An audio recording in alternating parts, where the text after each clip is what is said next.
इससे जो है जड़ों की पैदावार में इजाफा होता है, जड़ें अच्छी तरह फलती फूलती हैं। और दोस्तों ये 20 लीटर का जार होता है, 20 लीटर का जार। इसके अंदर टोटल जो है आपको पता है ह्यूमिक एसिड है, क्योंकि आप बहुत से जो है सारे भाइयों को फार्मूला पता है कि 2 चीजों से तैयार होता है, लिग्नाइट, पोटेशियम हाइड्रोक्साइड। तो ये उससे तैयार शुदा बड़ा बेहतरीन प्रोडक्ट है। और इसमें जो है आप इसको किसी भी फसल पे इस्तेमाल कर सकते हैं, चावल पर इस्तेमाल कर सकते हैं, बागात में, सब्जियात में। और इसकी डोज जो है वो 4 किलो तक इसकी डोज है। और बजरिया आप पाशी आप इसको इस्तेमाल कर सकते हैं।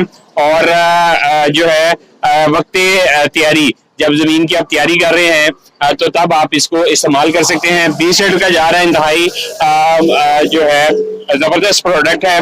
तो दोस्तों उम्मीद करते हैं ये वीडियो आपको पसंद आएगी। अगली वीडियो तक इजाजत दें हमें। जज़ाकल्लाह, अस्सलाम वालेकुम।